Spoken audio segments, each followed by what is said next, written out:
Hello, and welcome to the Hotel News Now podcast. I'm news editor Sean McCracken. 2023 was a big year here at HNN, highlighted by the launch of the Hotel News Now podcast network. This year alone saw the start of 3 distinct podcast feeds, with collectively over 60 episodes available for your listening pleasure. We recognize that's a lot to catch up on with just weeks left before the new year, so we took some time to pull highlights from some reader and listener favorite episodes. In November, the Hotel News Now podcast took a deep dive into what's driving continued and outsized growth across the Dallas Metroplex, with co-stars Candace Carlisle and Colin Sherman sharing why they think the market is so hot and even transitioning to be a more leisure and luxury-driven destination. Now, as an outsider, it was always my perspective of Dallas that it's much more of a business travel market than a leisure travel market. Am I wrong on that, or is that shifting? Is that I still the think it's case? I think it's shifting. I know in the last year, which we're kind of seeing a little bit of shift in the last year, business would extend their leisure into the Hmm. weekend. So you'd see a lot Yeah. you'd see business travelers kind of say, "Oh, I'm going to stay Friday through Sunday on that Hmm. shoulder day." And so it's kind of become somewhat of a leisure destination. I Hmm. mean, if you go downtown and just take a look at all the new development, like the AT&T Discovery District, it's you can just see leisure written. I mean, restaurants, bars, shopping, you name it. It's in that area, Hmm. or Mhm. it's in Dallas, I should say. Yeah. This is interesting to me because we just, on the CoStar News side, we just did this big package on San Francisco. And it seems like there's so many like really, really surface level similarities between the way San Francisco and Dallas are constructed as a markets, other than, the ability to like develop in them because that's completely different. But like, a lot of business driving these markets, like, but their trajectories in the last couple of years could not be more different. So, like, what's the reason for that? Is it simply like a Texas versus California thing, or is there more dynamics that play there? I'm just genuinely curious what the actual difference is like, because it kind of gets to like what succeeds and what doesn't right now, right? Yeah, just do you want to take that? Well, Nobody I wants to mean, touch I that. th- I feel like, if we were to have an executive with the Visitors and Bureau, the Convention and Visitors Bureau with us right now, I have a lot to say about, how they've been sort of adding more leisure sort of fun things to the Dallas Mhm. Fort Worth lineup. But I Yeah. mean, you kind of see that in just like sports teams. Like, let's talk about the Rangers who are playing in the World Series in Dallas Fort Worth tonight. I mean, they're Arlington has really sort of built up this like entertainment district where you can Mhm. theoretically go and stay in Arlington.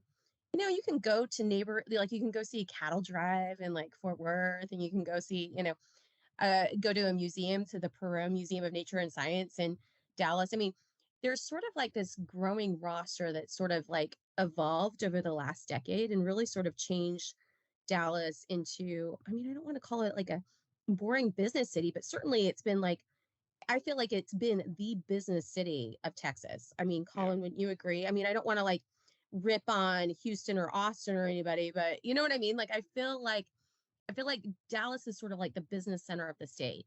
And it's been like that for a while. And now you have like sports teams, you have museums, you have like other things that they're trying to add to the mix in Dallas Fort Worth. I mean, we don't have oceans like San Francisco. We don't have mountains like San Francisco, Yes. but I mean it's a somewhat cool place where they are making sort of these destinations, both AT&T District as well as Clyde Warren Park, and you've got the PGA up in Frisco, where you can go and spend like a day and have fun. And so Hmm. I think that there's a reason why more hotels are being added to the region, and it's not just like these limited service hotels either. I mean, we just got our first JW Marriott. We have, a Four Seasons that's in the design phase that's coming, we're told. There's going to be a second Ritz Carlton in the Dallas Fort Worth region. And it just seems like the level of amenities and hospitality that's coming to the market is something that Dallas Fort Worth has never really had before. And that's the thing, like all of the cities are doing this. It's not just Dallas, it's not just Fort Worth. I mean, you see this with Frisco, you see this with Arlington, you see this with Irving, and the list goes on, where everyone wants to create this space to really bring people in and engage them. I mean, I there's convention centers up in Allen, Texas, and I don't know, Sean. I mean, I guess you kind of know where Allen is, but I have it's no idea. yet another suburb. I mean, Richardson has convention space. Like, you know what I mean? I feel like every city, don't you feel like, Colin? Every city has a convention center hotel, and they're all competing, and they're all busy, and so it sort of feeds on one another, and we've become more of a destination for hospitality and convention business as a result. And I feel like that's what sort of spurred Dallas, like the city of Dallas, to like be like, okay, we need to do something with our convention center because they don't want to be eclipsed by whatever's going on just outside their city limits. Meanwhile, on the Tell Me More podcast with co-stars Jan Freitag and STR's Isaac Colazzo, the pair, along with H&N's Stephanie Ricca, dissected demand dynamics in the fourth quarter and how international travel trends were skewing the demand picture for hotels. Now that we are fully into it, group, business transient, performance and demand in cities, are those the big powerhouses that are going to get us through the rest of the year? Yes, they are. They are the powerhouses. We're seeing a shift from the non-top 25 into the top 25. We're seeing pretty darn good occupancies and ADR growth, especially since September. We've seen ADR return because, summer ADR was really low. It was like 2.2% on the for the quarter, but it was low, right? So now we are getting back that pricing power, but it's also because we're getting more of the traditional business traveler back, more of the convention traveler. So I think that's what we're seeing at the moment. So it looks good, but caveat, next week's going to be scary. And not it's because it's Halloween. Right. We're recording this in late October. Next week is Halloween. Right. And everyone's already forgotten because both Jan and I have been receiving messages. Why does next week seem so weak? And, there's not much on the books. It's because it's Halloween and it falls on a Tuesday, which really negates business and group travel because both parents want to be home for their children, and no meeting planner is going to plan any meetings next week because of that. So that's the part that will be the caveat. October is going to be it's been pretty good, but that's going to throw it because we're going to lose basically a week because of the holiday falling on a Tuesday. A year ago it was on a Monday, had less of an impact because people did stay home Monday and then they traveled Tuesday, Wednesday, Thursday. This will be, again, a greater impact. Well, there is indeed a group meeting that week. The ULI Fall Conference is in LA, which starts on the 30th. I'm on the Hotel Development Council, and they moved the meeting because we were supposed to have dinner on the 31st. And I guess the organizers got a lot of emails saying, that's probably not happening. So they moved it out to the 1st and the 2nd.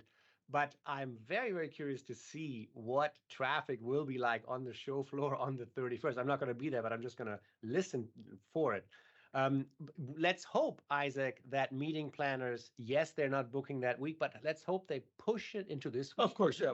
And then maybe into the following week. Right, that makes sense. And we've been talking about that within my team, that it could be like bookend. We could have a very strong this week and then take the off next week and then have a very strong start to November. So we'll have to wait and see.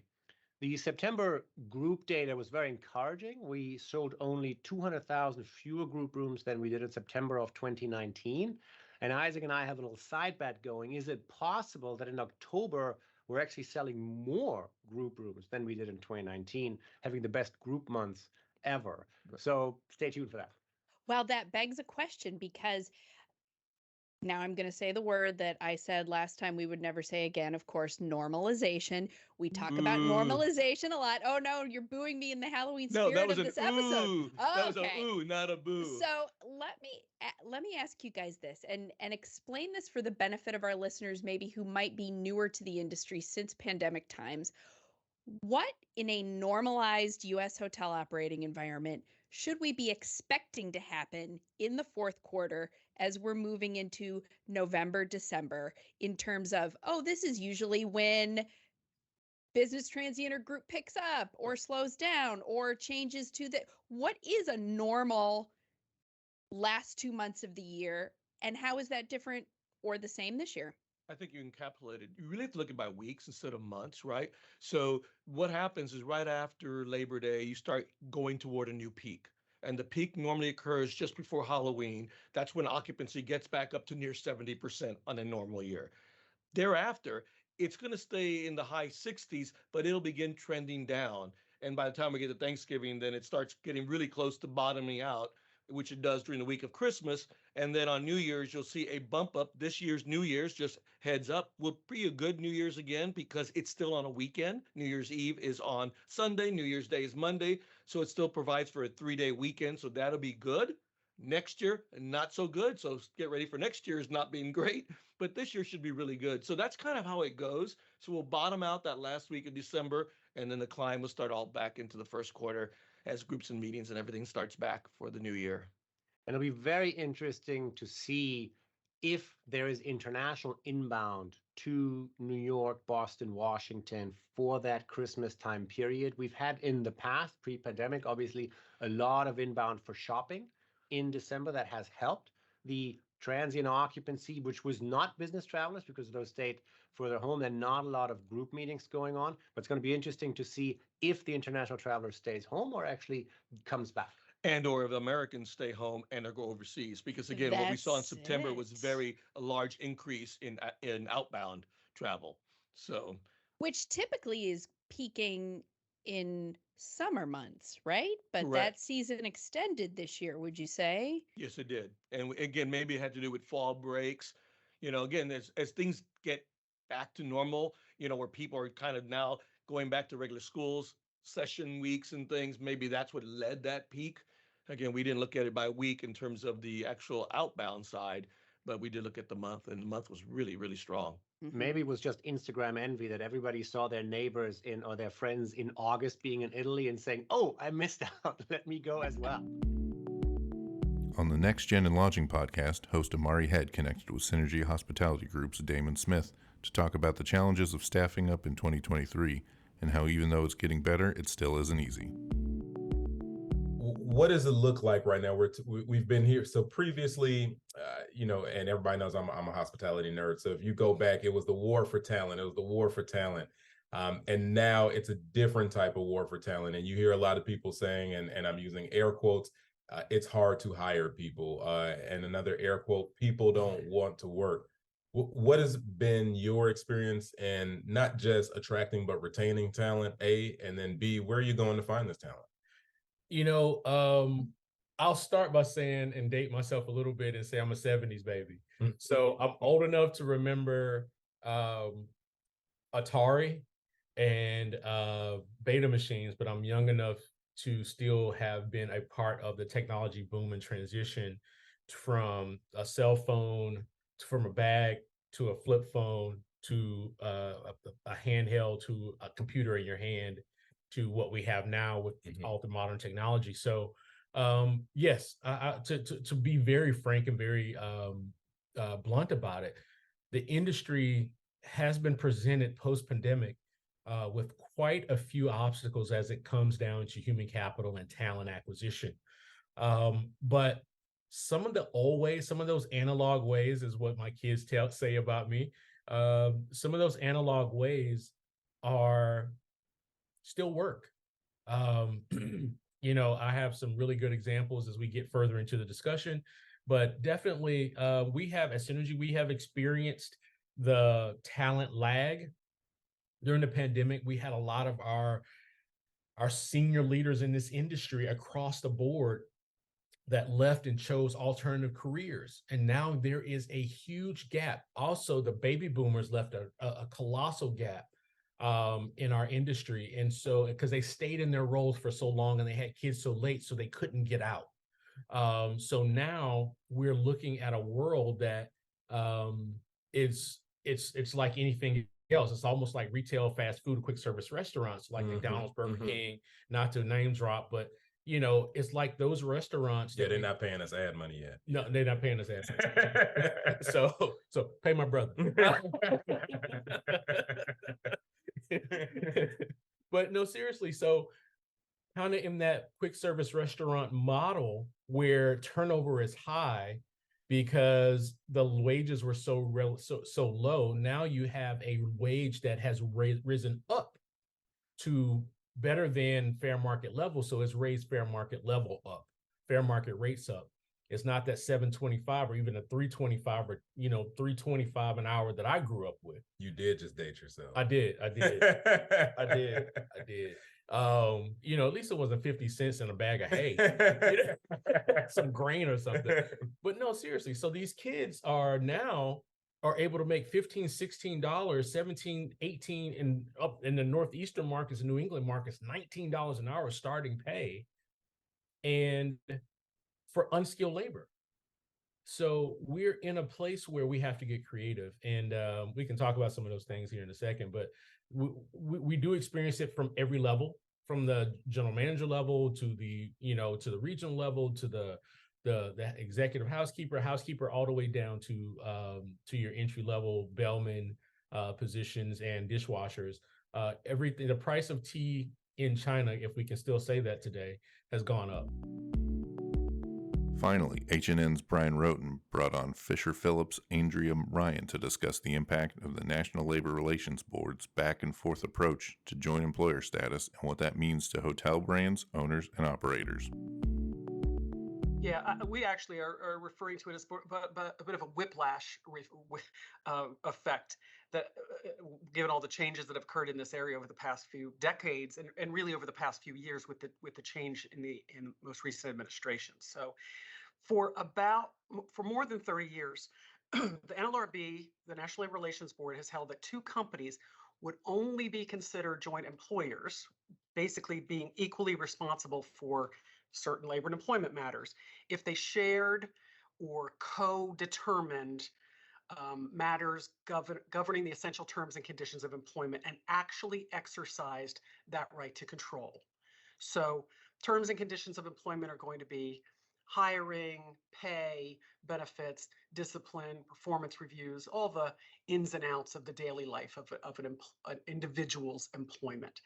But that law, the law at that time said you must actually exercise the control over that group of employees to be considered a joint employer. So let's for purposes of this history, let's talk about a staffing agency and a hotel. So so for 30 years, the hotel management would have had to actually exercise control over the staffing agency's employees for them to be held to be a joint employer. In 2015, the board renounced this test in a very controversial case called Browning-Ferris, and it eliminated the requirement that the employer actually exercise direct control. Instead, the board said that businesses only needed to retain the contractual right to potentially control, even if it never exercised it. So the board held that even indirect control, so control through a third party, control through an intermediary, would be sufficient to find joint employment. That was a major change from over 30 years of law. And then in 2020, 5 years later, the NLRB, as I said, whiplashed and switched it up again, issued a rule saying an employer must possess and actually exercise substantial, direct, and immediate control over the employee's essential terms and conditions of employment. That was under the Trump board. So so that went back to the previous standard before went back 2015. Close to the previous standard. Yeah. Okay. Today's finalized rule, we're once again in a place where the standard is broad and unwieldy and difficult to manage because it is so amorphous. I mean, it's really for to be found a joint employer, businesses are going to be liable for any kind of collective bargaining, union organizing, unfair labor practices if they have the control and don't even use it, or have indirect control. So this rule should go into effect December 26, 2023. Okay. Subject to comments, which are being submitted now, including the industry. There's a lot of folks in the industry that are submitting, very, very stringent comments about this. Oh, sure.